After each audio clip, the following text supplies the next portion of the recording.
समय में बाहुर मेरे शुद्ध केवली घड़ी का माइक क्यों बंद खोल दिया।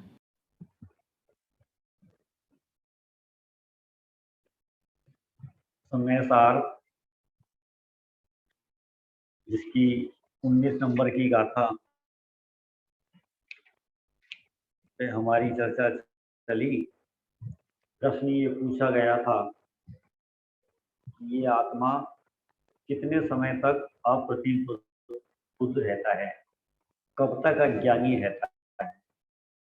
तो उत्तर ये आया था, जब तक ये कर्म और कर्मों को अपना मानता रहेगा, ये मैं हूँ या ये मेरे हैं और मैं इनका हूँ, ऐसी एकत्व बुद्धि रहेगी, तब तक ये जीव अज्ञानी कहलाएगा, अप्रतिबुद्ध कहलाएगा। जहाँ पर पदार्थ से एकत्व होता है, वहाँ नियम से ममत्व भी होगा और फिर उसके प्रति कर्तापना भी होगा, उसकी रक्षा का परिणाम आदि आदि। और पदार्थों से एकत्व, ममत्व, कर्तत्व और भोक्तृत्व बुद्धि, ये अज्ञानता की सूचक है। क्या कहा? पर पदार्थों के प्रति एकत्व बुद्धि, ममत्व बुद्धि, कर्ता बुद्धि और भोक्ता बुद्धि। जैसे ये शरीर मैं हूँ, ये ही मैं हूँ, ये एकत्व बुद्धि है। और ये शरीर मेरा है, ये ममत्व बुद्धि है और मैं इसको मेंटेन रख सकता हूँ। आज तक मैंने इसका बहुत ध्यान रखा है, इसलिए मैं आज चल फिर रहा हूँ, भाग दौड़ रहा हूँ। इस उम्र में भी मैं इतना काम कर लेता हूँ। तो ये हो गई कर्ता बुद्धि। और इस शरीर के कारण ही मैं आज ये कर पा रहा हूँ, तो इसका मुझे सुख मिल रहा है, तो ये हो गई भोक्ता बुद्धि, है। तो ये मान्यता जब तक है, तब तक ये जीव अज्ञानी है। और इसी का सूचक अमृत चंद्र आचार्य ने 21 नंबर का कलश कहा, जिसमें ये कहा था कि जो पुरुष अपने ही अथवा पर के उपदेश से किसी भी प्रकार से भेद विज्ञान जिसका मूल उत्पत्ति कारण है, ऐसी अपने आत्मा की अविचल अनुभूति को प्राप्त करते हैं। जो स्वयं से या दूसरे के उपदेश के निमित्त से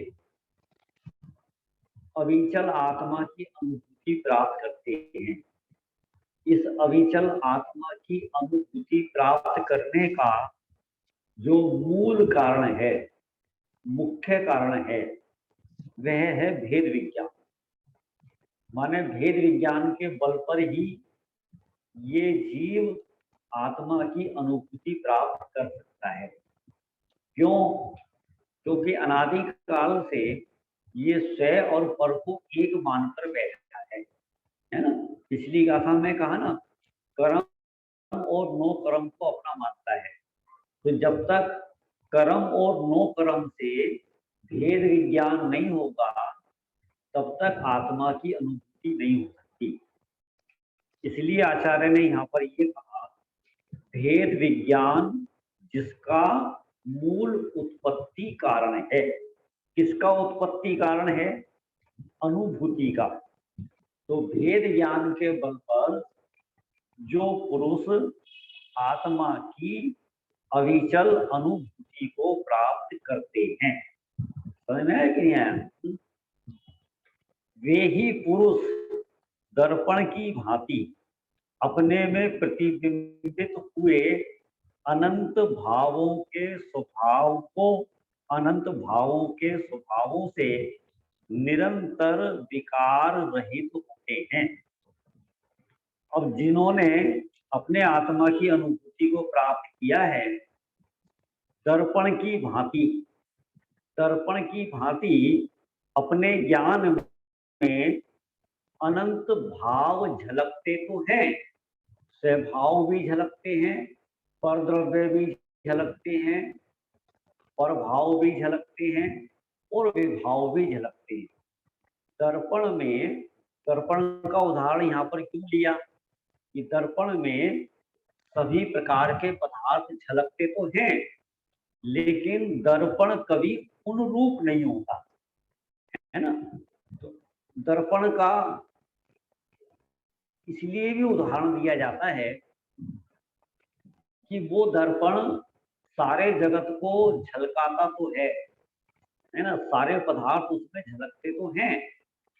तो पहली बात तो वो उस रूप नहीं होता, और दूसरी बात ये है कि वो उनसे अप्रभावित रहता है, एकदम निर्लिप्त रहता है, निरपेक्ष रहता है।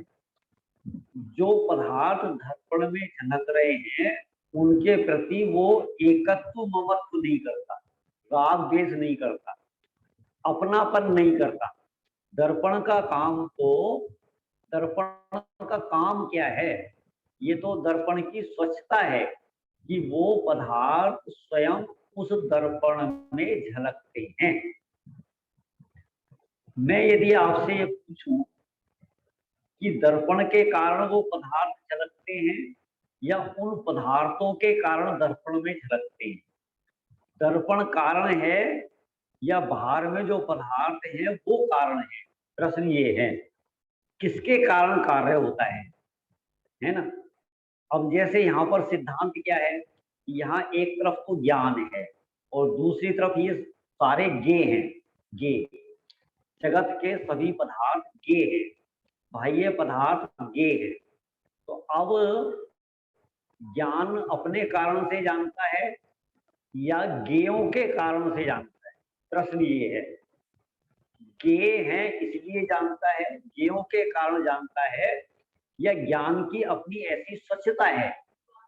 ठीक है, वहां पर हम क्या प्रश्न कर रहे हैं कि वो बाह्य पदार्थों के कारण दर्पण में झलकते हैं या दर्पण की अपनी स्वतंत्र ये योग्यता है? तो ये प्रश्न है, बोलो कौन उत्तर देंगे? कौन उत्तर दे रहे हैं? दर्पण की अपनी योग्यता है। दर्पण की अपनी योग्यता है, वो दर्पण का कारण है। बहुत बढ़िया, बहुत सुंदर। दर्पण यदि बाह्य में पदार्थों बाह्य पदार्थों के कारण यदि दर्पण में झलकें तो दर्पण की पराधीनता हो गई, गुलाम हो गया। बाह्य पदार्थ होंगे तो दर्पण में झलकाने की योग्यता होगी, और बाह्य पदार्थ नहीं होंगे तो दर्पण में योग्यता नहीं होगी। ऐसा नहीं है, बाह्य पदार्थ हैं या नहीं है, हो अथवा नहीं हो, लेकिन दर्पण की ये अपनी योग्यता है, दर्पण की ये अपनी क्वालिटी है, अपना स्वभाव है। ठीक है, बाह्य पदार्थों से दर्पण को कोई भी लेना देना नहीं है। इसी प्रकार से ज्ञेय के कारण ज्ञान में झलकते हैं ऐसा नहीं है, ज्ञान की अपनी योग्यता है, ज्ञान का अपना स्वभाव है। यदि ये ज्ञेय नहीं भी होंगे तो भी ज्ञान में झलकेंगे कि नहीं झलकेंगे? अब देखो, जैसे भूतकाल की जो पर्याय चली गई वह हो गया उसका, ठीक है, लेकिन फिर भी ज्ञान उसको जान लेता है कि नहीं जान लेता है? वो पदार्थ तो नहीं है, वो वस्तु तो नहीं है, ठीक है ना। अब जैसे भगवान के ज्ञान में, महावीर भगवान के ज्ञान में राजा ऋषभदेव झलक सकते हैं कि नहीं झलक सकते? भगवान महावीर के केवल ज्ञान झलक सकते हैं, लेकिन राजा ऋषभदेव हैं क्या? हैं? बोलो, हैं? नहीं है, वो तो मोक्ष चले गए, सिद्ध भगवान बन गए। अब राजा ऋषभदेव तो है नहीं, ठीक है। इसी प्रकार से नेमिनाथ भगवान के ज्ञान में 12 वर्ष बाद द्वारका नगरी जलती हुई दिखाई दे रही थी या जलेगी ऐसा दिखाई दे रही थी? बोलो, जलती हुई दिखाई दे रही थी। 12 वर्ष बाद जैसी उसमें लपटें हो रही होंगी, ठीक है। तो वो सारी लपटें भगवान के ज्ञान में झलक रही थी। पदार्थ तो नहीं है, वस्तु तो नहीं है, सामने गे तो नहीं है, ठीक है ना, वो तो उपस्थित होगा, गे नहीं है, फिर भी ज्ञान जान रहा है। तो इससे ये सिद्ध होता है कि ज्ञान गे का गुलाम नहीं है, गे के कारण नहीं जानता है, ज्ञान की अपनी स्वच्छता है। समझ में कि नहीं आया? अब ऐसा नहीं कि भगवान के केवल ज्ञान में ये स्वच्छता है, ये ताकत है, हमारे ज्ञान में ताकत है कि नहीं? हम भी बिना बाह्य पदार्थ की उपस्थिति के हम जान सकते कि नहीं जान सकते? कि जान सकते हैं। आप अभी यहीं पर आंख मीचो, ठीक है, और 1 महीना पहले आप शिखर जी गए थे, और शिखर जी में कैसे यात्रा कर रहे थे, कैसे आप चढ़ रहे थे, कैसे जय जयकारे लगा रहे थे, कैसे आपने कपड़े पहन रखे थे, कैसे आपने भक्ति करी थी, कैसे आप चलाया था, तो वो सारा ज्ञान में झलक रहा है कि नहीं झलक रहा? हमारे ज्ञान में झलक रहा है कि नहीं झलक रहा? तो इसी प्रकार से कल भी अपन क्या करेंगे, ठीक है ना, कल इस समय हम शिखर जी जा रहे होंगे, हमारी ट्रेन चल दी होगी, हम ट्रेन में बैठे होंगे, है ना, तो भविष्य काल का भी अपन अनुमान ज्ञान से जान लेते हैं। तो हम भी त्रिकालज्ञ हुए कि नहीं हुए? त्रिकालज्ञ समझ रहे हो आप? जो वर्तमान की भी जानता है, भूत की भी जानता है, और भविष्य भी जानता है। हमें ऐसा लगता है कि बस वो ही त्रिकालज्ञ हैं। अरे भैया, हम भी त्रिकालज्ञ हैं, बस इतना फर्क है, वो ज्यादा जानते हैं और हम थोड़ा जानते हैं, है ना। हम भी 3 काल का जान सकते हैं और जानते हैं, ये ज्ञान की ताकत है, मेरे पास भी ऐसा ज्ञान है। इससे अपने को ये समझना चाहिए, देखो मैं 2 दिन पहले की बात जान लेता हूँ, जब 2 दिन पहले की बात जान सकता हूँ, तो 2 महीने पहले की बात नहीं जान सकता क्या? जान सकता हूँ। 2 साल पहले की जान सकते हैं। तो इसका मतलब मैं 2 भव पहले की भी बात जान सकता हूँ, ठीक है, और 2000 वर्ष, 2 सागर, 2 अरब सागर जान सकते हैं। बस ये है कि वो लायकात अपने को पैदा, यानी ज्ञान में उतनी सामर्थ्य तो है, ठीक है। तो ऐसा, तो इसलिए यहाँ पर दर्पण का उदाहरण देते हुए क्या कहा कि वे ही पुरुष दर्पण की भांति अपने में प्रतिबिंबित हुए, अनंत भावों के स्वभावों से निरंतर विकार रहित होते हुए, विकार रहित होते हुए माने ज्ञान की ये सामर्थ्य भी टिकी हुई है। कैसी सामर्थ्य? कि वो स्वयं प्रकाशक है, अनंत भावों के स्वभावों को निरंतर जानते हुए विकार रहित होते हुए। विकार रहित का मतलब क्या है? विकार रहित माने राग द्वेष सहित नहीं जानते हुए, राग द्वेष का अप्रभावित रहते हुए। वो एक ही बात हो गई ना, अप्रभावित होते ये भी अपन कह सकते हैं, माने उनसे जुड़कर नहीं। अपन क्या है, कोई भी पदार्थ को जानते हैं तो विकार सहित जाते हैं। विकार सहित मानते कि उससे प्रभावित हो जाते हैं, या राग द्वेष के कारण उससे जुड़ जाते हैं, उसके पंडित प्रति जी, अपने को राग होगा या द्वेष होगा या क्रोध होगा। हाँ बोलो। ये आज ये कौन सी वो पढ़ रहे हैं? कौन सा पेज है? मिल ही नहीं रहा मुझे। पेज नंबर 51, पेज नंबर 51, कलश नंबर 21, उसका श्लोकार, पेज नंबर 51 मिल गया, है ना। तो अपने में प्रतिबिंबित हुए अनंत भावों के स्वभावों से निरंतर विकार रहित होते हैं। ज्ञान में जो ज्ञेयों के आकार प्रतिभाषित होते हैं, उनसे रागादि विकार को प्राप्त नहीं होते हैं। समझ में है कि नहीं है?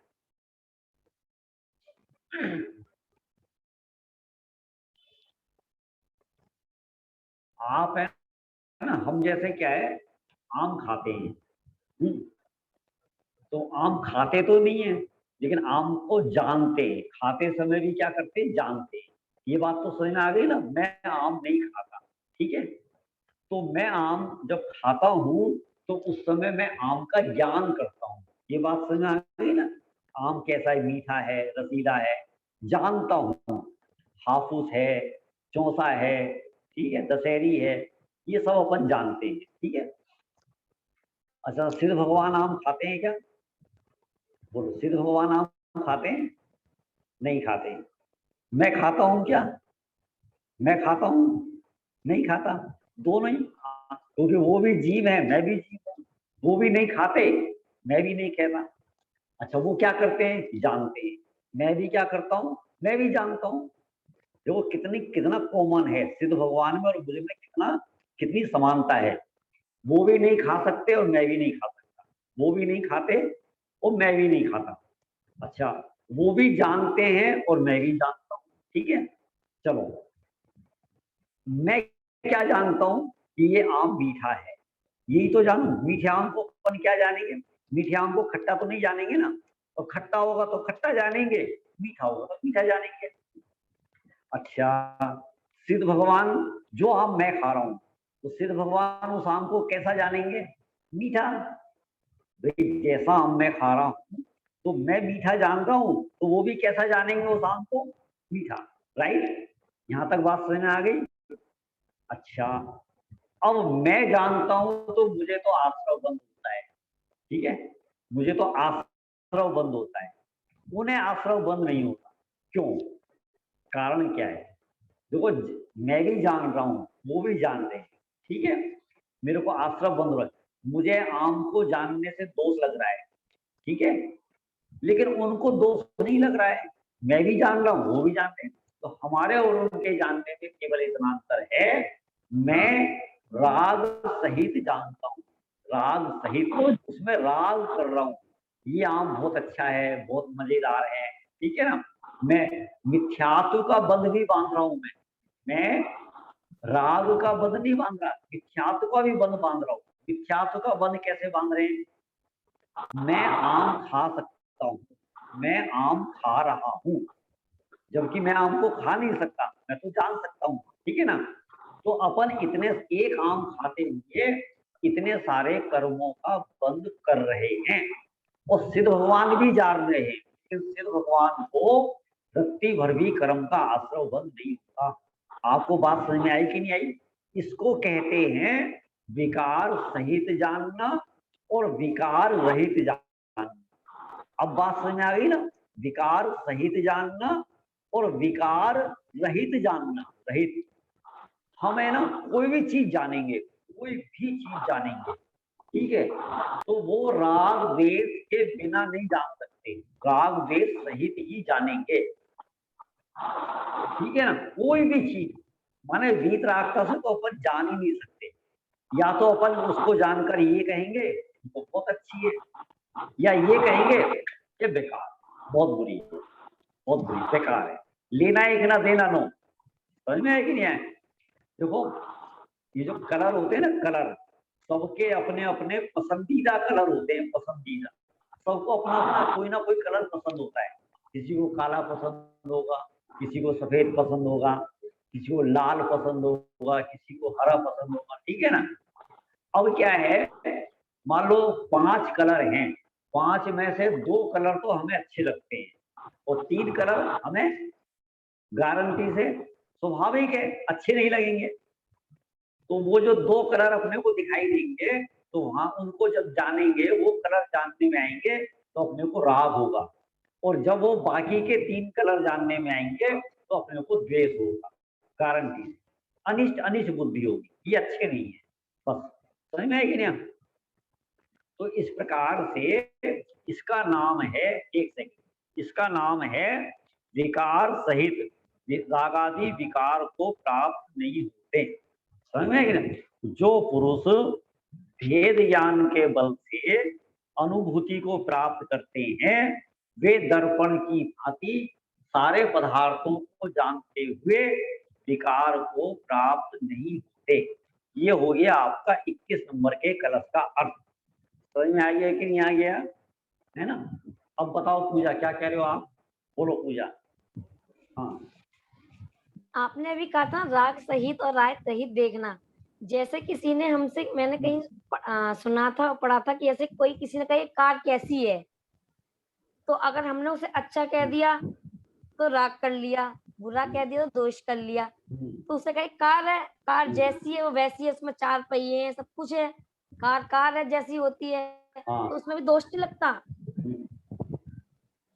देखो ऐसा होता है, एक होता है चारित्र का दोष, तो एक होता है श्रद्धा का दोष। ठीक है, अभी अपन जहाँ घर गृहस्थी में रह रहे हैं तो वहां अपने को बहुत सारे राग द्वेष हैं, अभी हम उनको नहीं डाल सकते। ठीक है, राग द्वेष को अभी अपन सर्वथा नहीं डाल सकते। कहने से कोई ज्यादा नुकसान नहीं होता, कोई फायदा नहीं होता।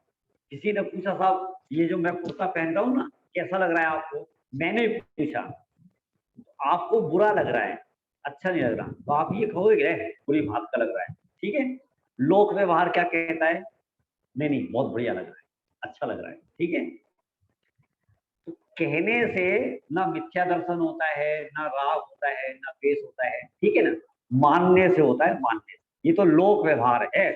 लोक व्यवहार में हम है ना, जब एक शराबी और कबाबी है ना मरता है तो उसके लिए अपन ये कहते हैं ना कि स्वर्गवासी, स्वर्गवासी। हमारे कहने से क्या वो स्वर्गवासी हो गया, वो तो नरक गया है। कहने से ना बुरा होता है ना भला होता है। ठीक है, अपन क्या मान रहे हैं, यदि हम ये मान रहे हैं अंदर में ये कार तो बहुत अच्छी है, ये भगवान ऐसी कार मेरे को कब मिलेगी, मेरे घर में ऐसी कार कब आएगी। ठीक है, तो उसके प्रति आसक्ति है वो खतरनाक है। ठीक है ना, लोक व्यवहार में आप क्या हो कोई दिक्कत नहीं है, नहीं तो धर्म संकट खड़ा हो जाएगा। इन्होंने प्रश्न ये पूछा, किसी ने हमसे पूछा कि साहब ये कार कैसी है, तो हम अच्छी कहेंगे राग हो जाएगा, बुरी कहेंगे तो द्वेष हो जाएगा, तो अपन क्या करें। ठीक है ना, तो कहने में कुछ नहीं होता है, समझ ना। देखो बुखार शरीर को होता है कि आत्मा को होता है, बुखार शरीर को होता है। ठीक है, शरीर को, आपका शरीर को होता है ना। हाँ, आत्मा के अच्छा, अब दोष। जब आपको बुखार हुआ, सुनो सुनो, बुखार हुआ और डॉक्टर के गए, तो डॉक्टर के जाके आप क्या कहोगे कि डॉक्टर साहब मेरे शरीर को बुखार हुआ है, तो डॉक्टर कहेगा तुम्हें तो नहीं हुआ ना, मुझे तो नहीं हुआ, फिर तुम काहे को आए हो, शरीर को भेज दो। ठीक है, ऐसा नहीं चलेगा। आप डॉक्टर के जाओ और उससे ये कहो कि डॉक्टर साहब मुझे बुखार हुआ है। कहने की मनाही नहीं है, मानने की मनाही है। आप मानते तो ये हो कि मुझे बुखार हुआ है और कहते ये हो कि शरीर को बुखार हुआ है, ये गलत है, बिल्कुल गलत है। समझ में, आप मानो ये, ठीक है, कि बुखार शरीर में हुआ है और मैं शरीर नहीं हूं।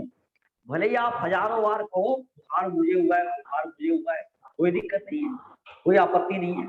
कहना व्यवहार, नोट कर लेना, नोट कर लेना, कहना व्यवहार और मानना मिथ्यात्व। क्या कहा, कहना व्यवहार और मानना मिथ्यात्व, मानना मिथ्यात्व।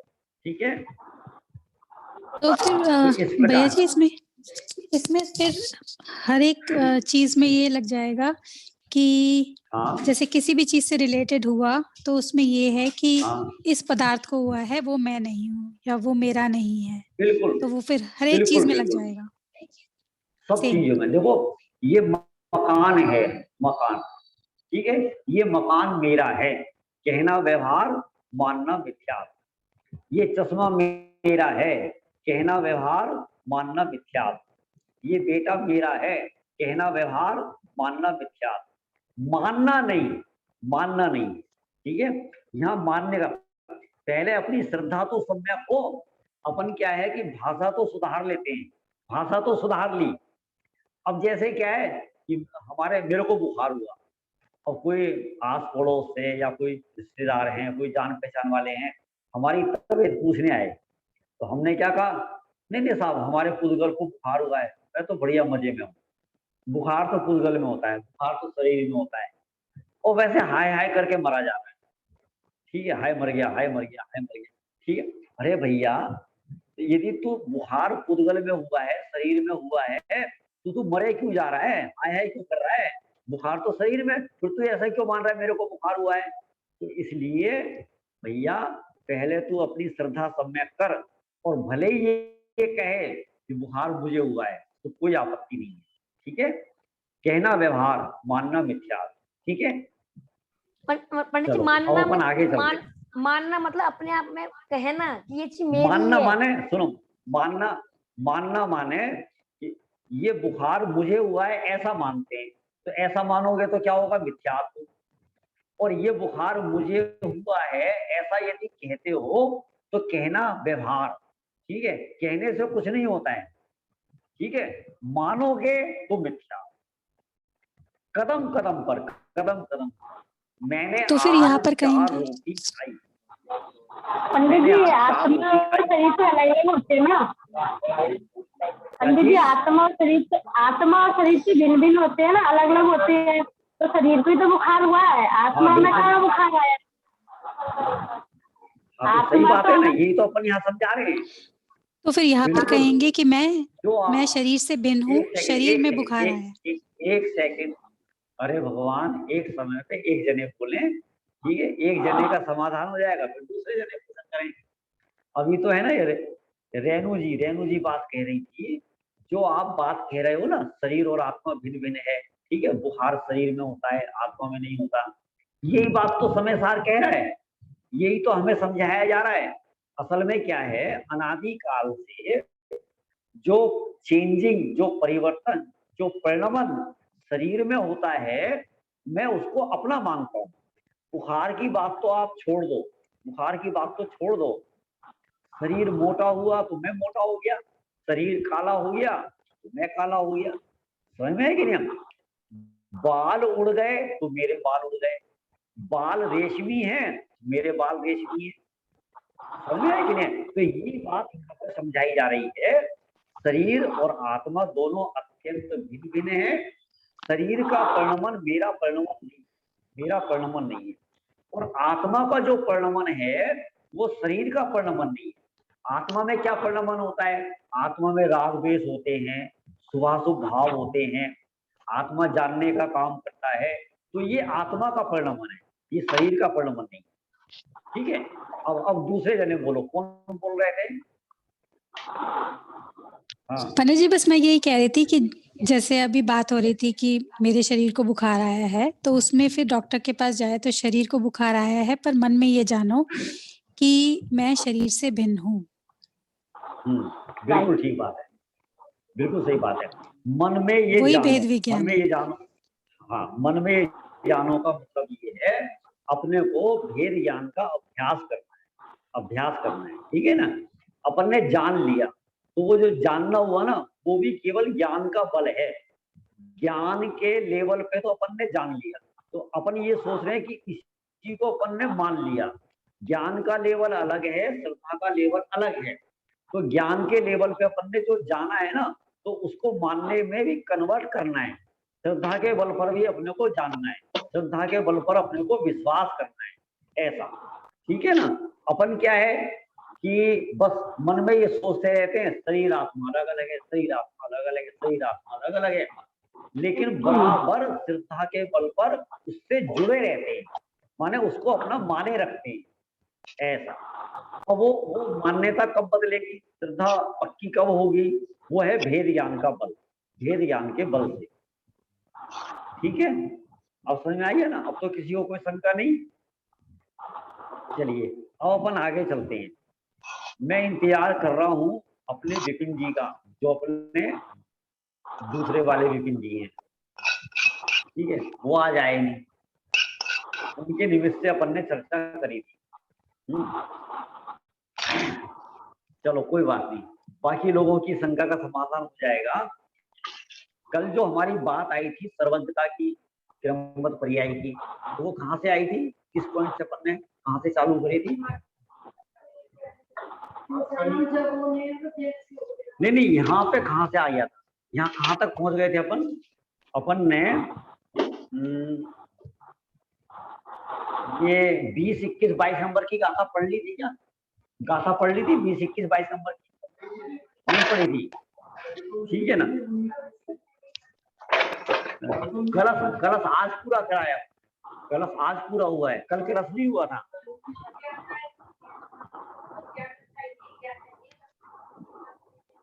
चलो खैर, जहां से भी ये बात आई हो, कल जो हमारी बात आई थी कि एक एक समय का परिणाम निश्चित है, परिणाम निश्चित है, एक एक समय की पर्याय निश्चित है, एक एक समय का जीव का परिणाम निश्चित है। परिणाम कि कब शुभ भाव होगा, कब अशुभ भाव होगा, कब राग भाव होगा, कब वीतरागता होगी, कब सम्यक दर्शन होगा, ये सब निश्चित है।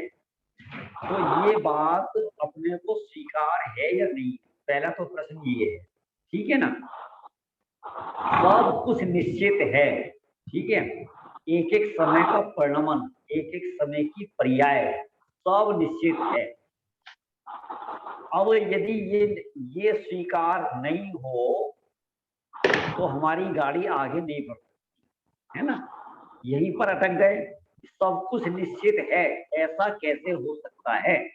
जब सब कुछ निश्चित है तो अपन स्वाध्याय क्यों करें, हम मंदिर क्यों जाएं, हम यात्रा क्यों करें, हम संयम से क्यों रहें, हम इतनी मेहनत क्यों करें जब सब कुछ निश्चित है?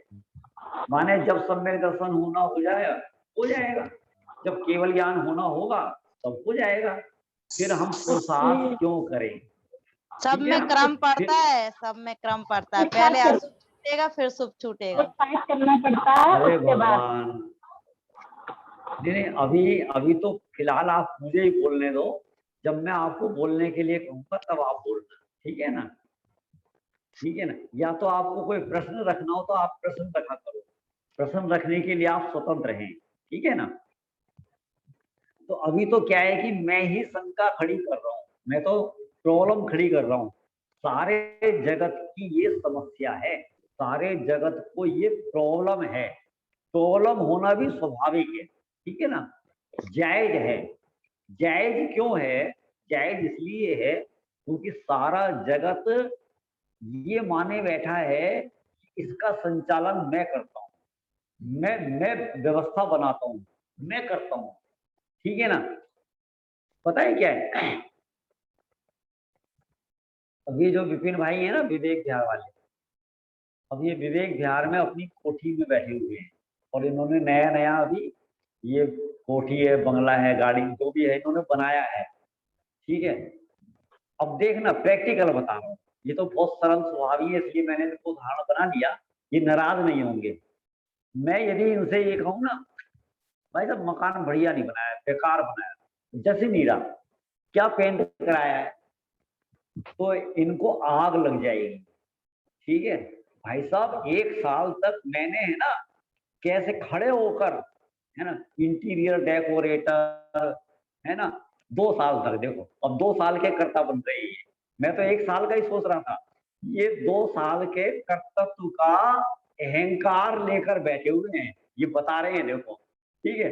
2 साल तक मैंने कितनी सिरदर्दी ली, है ना, कहाँ नहीं भागा, पत्थर लेने वहां गया, ठीक है, सरिया वहां से लाया, छांट के लाया, ईंटें वहां से लाया।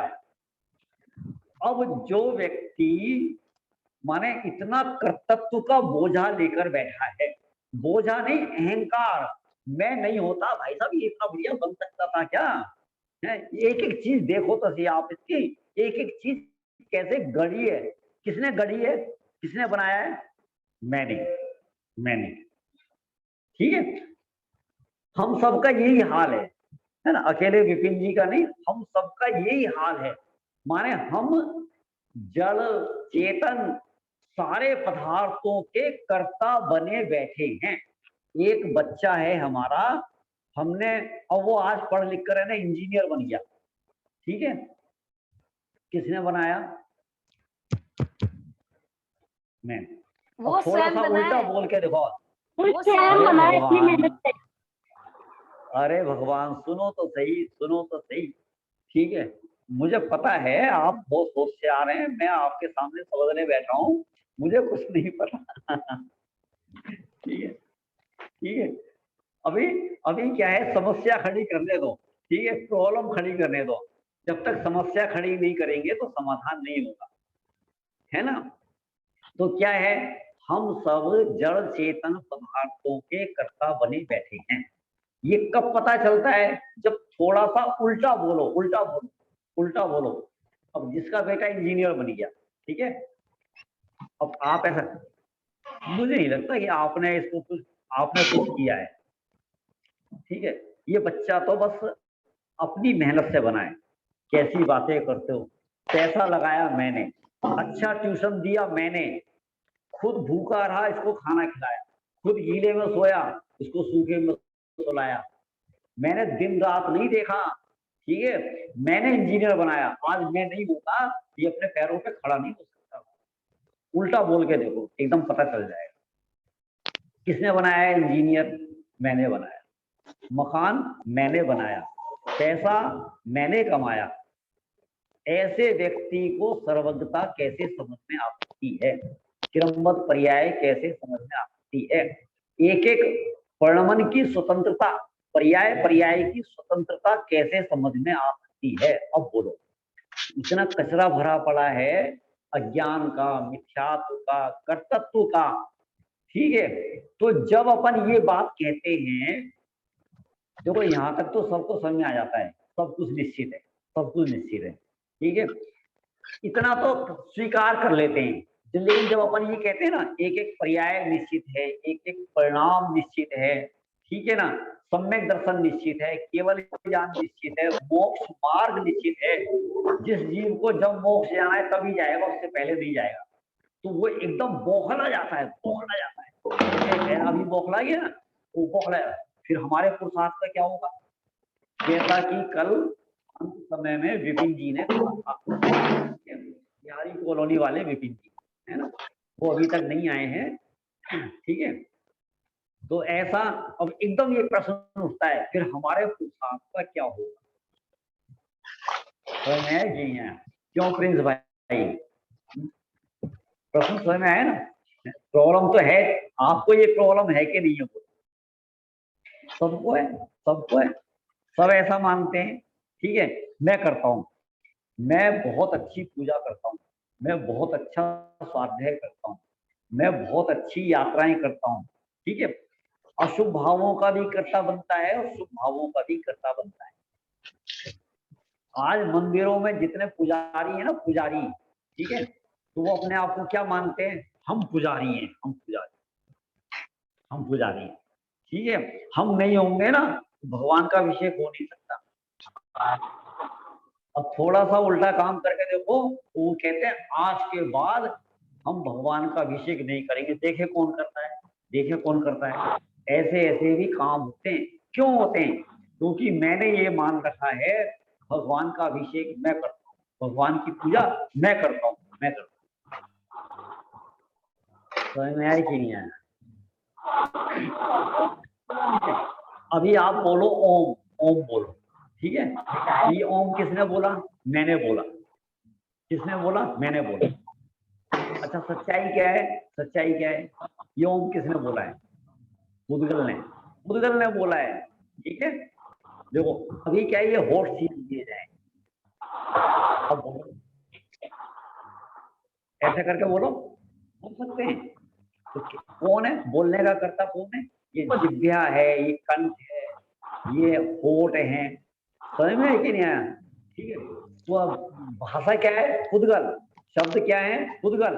तो पुद्गल का कर्ता पुद्गल होगा कि पुद्गल का कर्ता चेतन होगा? पुद्गल का कर्ता पुद्गल है कि पुद्गल का कर्ता चेतन है? पुद्गल है। शब्द क्या है? शब्द तो पुद्गल है ना, पुद्गल का कर्ता पुद्गल है। लेकिन मैं क्या मानता हूं? मैंने बोला, मैंने बोला, जीव को ओम बोलने का भाव आया। क्या कहा? जीव को ओम बोलने का भाव आया। तो उस भाव का कर्ता तो जीव है, लेकिन शब्द का कर्ता जीव नहीं है। क्या कहा?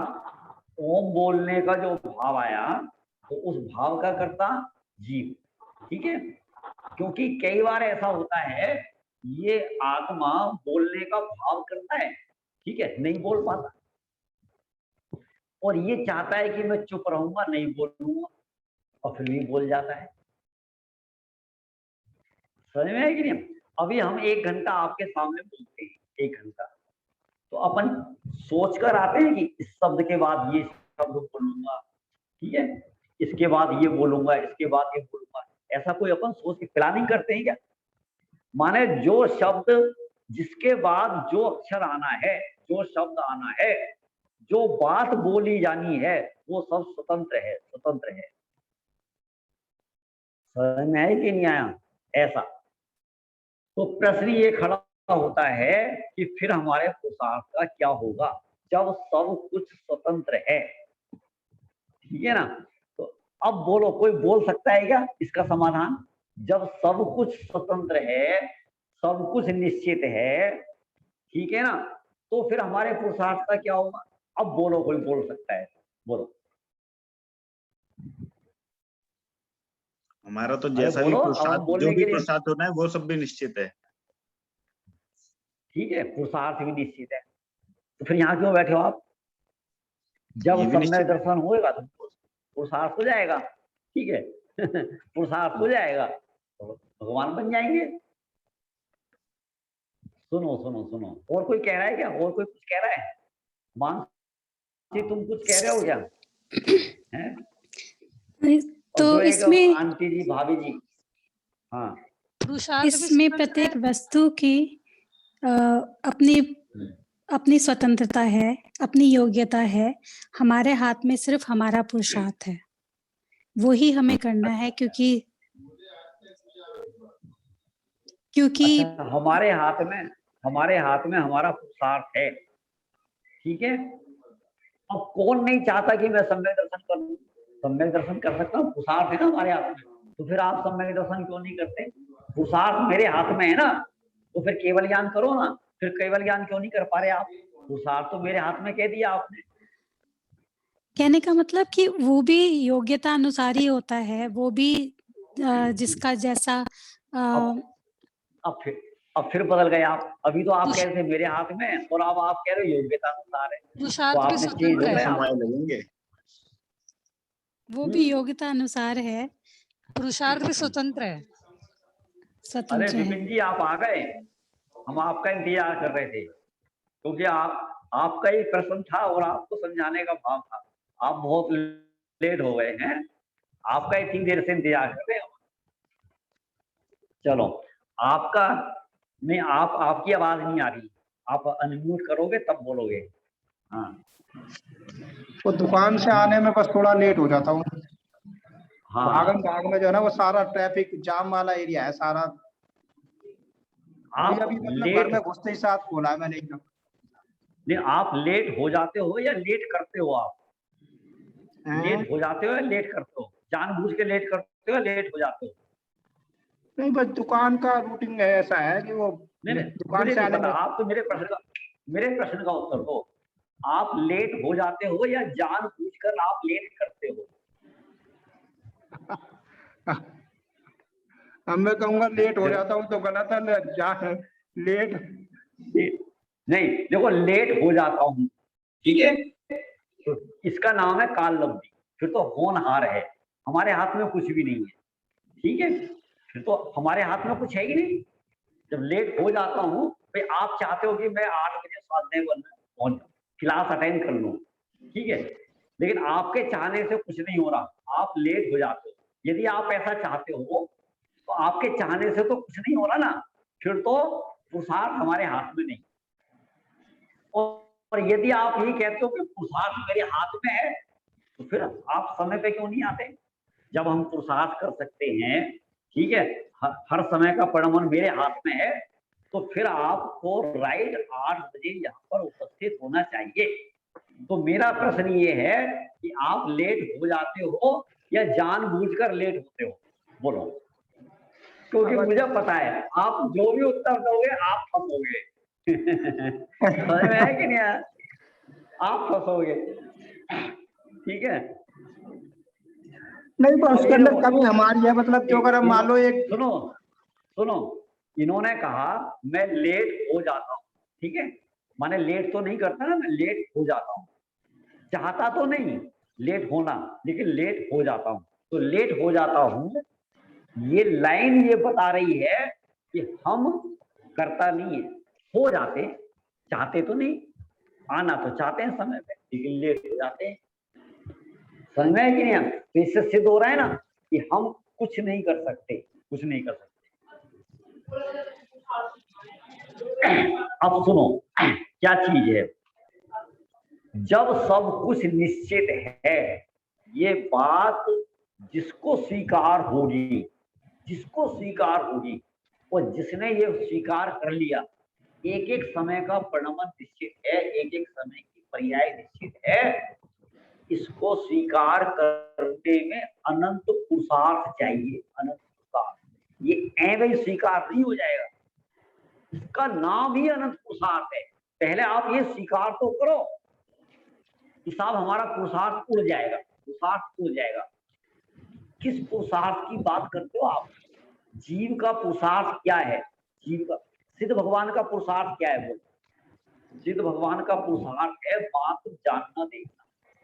ध्यान से सुनना, अभी बीच में बोलना नहीं, कोई भी प्रश्न बाद में लगाना। सिद्ध भगवान का अनंत पुरुषार्थ क्या है? क्या कर रहे हैं वो? क्या कर रहे हैं वो? केवल 3 लोक को जान देख रहे हैं और कुछ नहीं कर सकते। एक समय की पर्याय को बदलने का उनको कोई भाव नहीं आ रहा, एक समय की पर्याय को बदलने का। यहां तक कि विदेश क्षेत्र में जो सीमंदर भगवान बैठे हैं और इतने लंबे समय से बैठे हैं, और अभी वो बहुत लंबे समय तक बैठेंगे, लेकिन वो ये नहीं सोच रहे कि मैं अरहंत तो बन गया, अब जल्दी से मुझे सिद्ध बन जाना चाहिए। अरहंत पर्याय से सिद्ध पर्याय को बदलने का उनको रत्ती भर भी भाव नहीं आ रहा। जो हो रहा है, जो हो रहा है सहज जान रहे हैं, सहज। मैं अभी वर्तमान में अरहंत अवस्था में हूं, सहज जानना, ठीक है। जिस दिन सिद्ध भगवान बनूंगा, सहज जानना, कुछ नहीं कर रहे इस, ठीक है। जैसे शुद्ध आत्मा, शुद्ध आत्मा माने कौन है? अरहंत भगवान भी शुद्ध आत्मा है और सिद्ध भगवान भी शुद्ध आत्मा है। तो शुद्ध आत्मा क्या करता है? कुछ नहीं करता, वो एक एक समय की होती हुई पर्याय को मात्र जानता है। इस जानने का नाम ही सबसे बड़ा पुरुषार्थ है।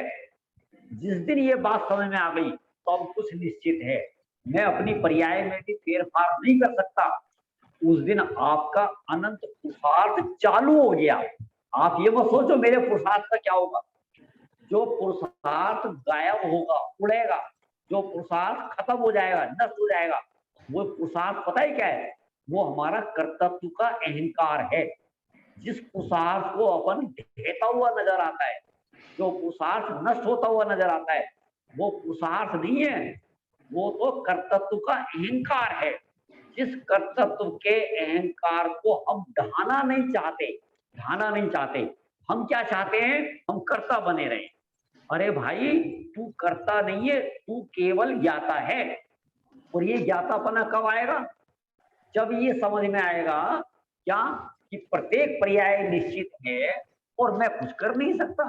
तो जब प्रत्येक पर्याय निश्चित है, सम्यक दर्शन की पर्याय निश्चित है, केवल ज्ञान की पर्याय निश्चित है, तो अब क्या रह गया? क्या रह गया?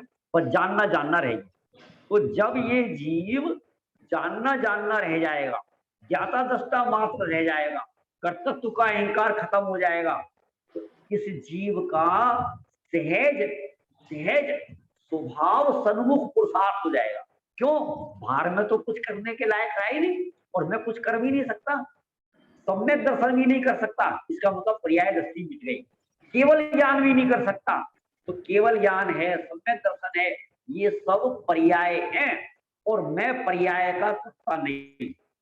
जब पर्याय का भी मैं करता नहीं हूं, तो दृष्टि पर्याय से हट गई।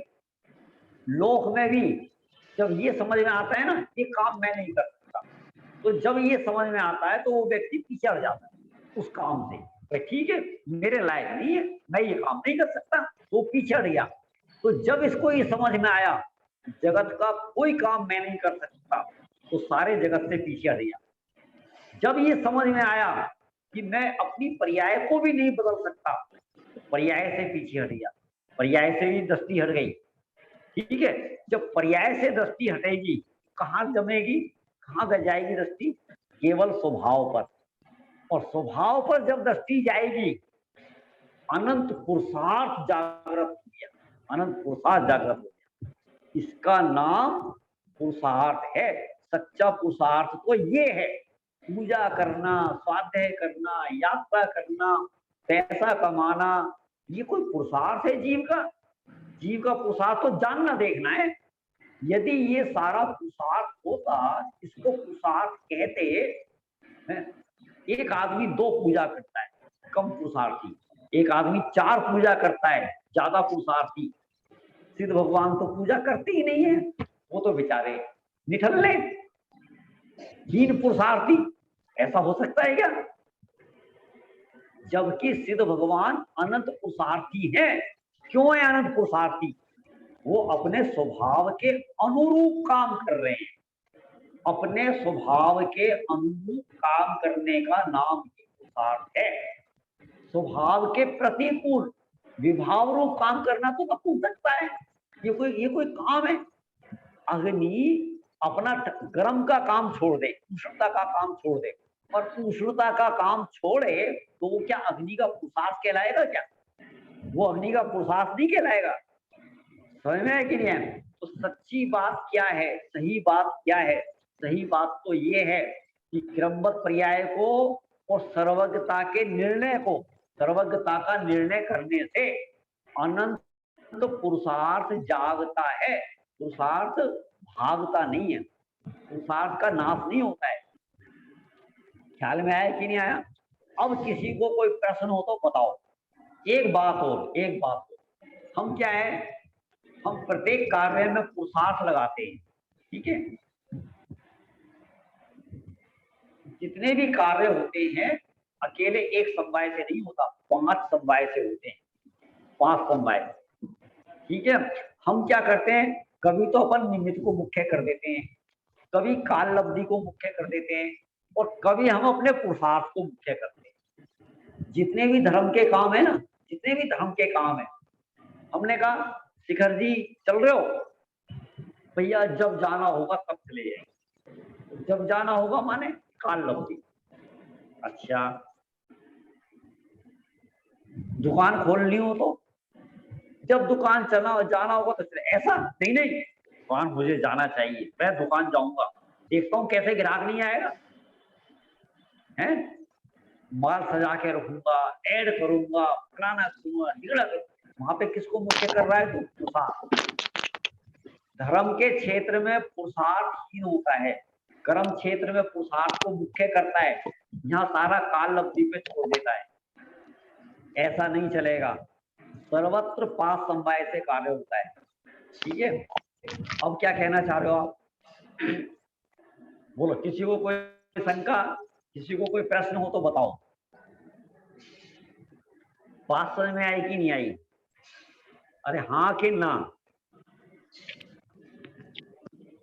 स्वीकार होनी चाहिए बात, स्वीकार। देखो, झूठ मूठ को ना नहीं करना, और ये बात पचाना। ख्याल में है कि जगत का एक भी काम मेरे हाथ में नहीं है, एक भी काम। यदि मेरी पर्याय मेरे हाथ में है, मैं तो एक बात कह रहा हूं, मेरी पर्याय मेरे हाथ में है, तो सीमंद्र भगवान, सिद्ध भगवान क्यों नहीं बन रहे? वो उनके पास तो अनंत बल है ना? देखो, अनंत दर्शन, अनंत ज्ञान, अनंत सुख, अनंत बल। तो अनंत बल से तुम इतना काम नहीं कर सकते। तुम अनंत बन गए और सिद्ध नहीं बन पा रहे। कब से बैठे हुए हैं श्रीमंद्र भगवान? 12वें वासु पूज्य भगवान जब यहाँ पर थे, 12वें वासु पूज्य भगवान, तब से वो श्रीमंद्र भगवान अनंत अवस्था में वहां पर बैठे हुए हैं हृदय क्षेत्र में। कब तक बैठे रहेंगे? 16वें। जब यहाँ पर 16वें तीर्थंकर होंगे तो 12वें तीर्थंकर के बाद 12 तो तीर्थंकर मोक्ष चले गए, उसके बाद 21,000 वर्ष का पंचम काल, फिर 21,000 वर्ष का छठा काल, फिर 21,000 वर्ष का छठा काल, फिर 21,000 का 5वां काल आएगा, फिर चौथा काल आएगा। उसमें जब 16 तीर्थंकर मोक्ष चले जाएंगे तब वो श्रीमंद्र भगवान मोक्ष जाएंगे। इतने समय तक तुम क्यों बैठे हुए हो विदेश क्षेत्र में? हैं? तुम्हारे पास तो अनंत बल है ना, तुमने सारी पर्याय निर्मल कर ली, श्रद्धा गुण की पर्याय निर्मल कर दी, सम्यक दर्शन कर लिया, तुमने केवल ज्ञान ले लिया, तुमने सम्यक ज्ञान ले लिया, तुमने क्षायिक सम्यक दर्शन कर लिया। अब क्या क्या दिक्कत है? अनंत बल है कि नहीं? बोलो। माने मैं उनसे ज्यादा पहलवान हूं। क्यों? वो अपनी एक पर्याय का काम नहीं कर पा रहे और मैं सारे जगत के तत्व का अहंकार लेकर बैठा, मैं ये कर सकता हूँ, मैं ये कर सकता हूँ, मैं ये कर सकता हूँ। माने तू उनसे बड़ा है, वो अनंत बल के धनी है, वो अपनी एक पर्याय नहीं कर पा रहे और तू सारे काम कर सकता है। शरीर का काम भी कर सकता है, परिवार का काम भी कर सकता है, बच्चों का काम भी कर सकता है। बोलो। सच्चा पुरुषार्थ क्या है? सच्चा पुरुषार्थ है सहज ज्ञाता दृष्टा रहना। भाई साहब, सहज ज्ञाता दृष्टा रहकर देखो, पसीने छूट जाएंगे। अभी बोलना मत, एक सेकंड सुनो। मैं यदि तुमसे ये कहता हूं कि देखो ये एक कमरा है और इस कमरे में है ना, आपको कुछ नहीं करना, कुछ नहीं करना, नहीं कुछ नहीं करना साहब, गर्मी लगे, नहीं एसी लगा देंगे तुम्हारे। खाना पीना क्या होगा? यही खाना पीना मिलेगा। अच्छा टीवी तो रख दोगे? नहीं टीवी नहीं रखेंगे। अच्छा मोबाइल तो रख दोगे? नहीं मोबाइल नहीं रखेंगे। तो मुझे यहाँ करना क्या है कि तुम्हें केवल जानना देखना है और कुछ नहीं करना। तुम्हारे को पैसे की कमी नहीं आएगी, खाने में कमी नहीं आएगी, तोड़ने के बिछाने के बिस्तर होंगे, पहनने के होंगे, अटैच लेट बात होगा, सब कुछ यही होगा। ठीक है, लेकिन अखबार तो दे दोगे? नहीं अखबार भी नहीं। किताब दे दोगे? किताब भी नहीं होगी। अच्छा एक जिनवाणी दे दोगे? जिनवाणी भी नहीं होगी। फिर मैं करूंगा क्या? अरे करूंगा क्या, जानो देखो बस। सिद्ध भगवान क्या कर रहे हैं? ऐसी तुम जानो देखो। भाई साहब माफ करना, कुछ तो दो, कुछ तो दो। एक टीवी लगा दो, अच्छा एक मोबाइल दे दो, उसमें एक नेट कनेक्शन जोड़ दो। ठीक है, आप देखो बोलो 1 घंटा रह पाएंगे अपन? 1 घंटा पागल हो जाएंगे। और सिद्ध भगवान कब से हैं और कब तक रहेंगे? तो मैं ज्ञाता दृष्टा नहीं रह पा रहा। अब बोलो। अच्छा अभी मैं आपसे कह दूं ना, ये 2-2 किलो की 100 ईंट है, 100 ईंट, इन्हें उठा के यहाँ से यहाँ रखना है। हाँ ठीक है रख दो। अच्छा फिर क्या करना है कि फिर इनको उठा के यहाँ से वहां रखना है। हाँ रख दूंगा। माने इतना पसीना बहाना, 100 ईंटों को उठाना रखना, ये काम सरल लग रहा है, तो सरल लग रहा है। ठीक है, बस ज्ञाता दृष्टा अपना तेरे को सरल नहीं लग रहा, वो तू नहीं कर पा रहा। तो अब बताओ बड़ा पुरुषार्थ क्या है? करना पुरुषार्थ है कि जानना पुरुषार्थ है? करना क्या पुरुषार्थ है? करना पुरुषार्थ है। समझ में आई कि नहीं आई बात? चलो अपना समय हो रहा है, किसी को कोई प्रश्न है क्या? प्रश्न आज नहीं हो तो कल भी कर लेना, कोई दिक्कत नहीं है। ठीक है ना? स्वभाव में रहना पुरुषार्थ है। हाँ स्वभाव में रहना पुरुषार्थ है, स्वभाव को जानना पुरुषार्थ है, मात्र जानना देखना पुरुषार्थ है। ठीक है, चलो बाकी की चर्चा अपन कल करेंगे। जावाणी के जानते सूझे लोकालो, सोवाणी मस्तक नमो सदा दे तुम। नमो अरिहंताणम, नमो सिद्धाणम, नमो आयरियाणम, नमो उवध्यायाणम, नमो गोए सब साहूणम। बोलिए तो संग में जिनवाणी माता के सभी को जय जिनेंद्र। जय जिन भैया जी।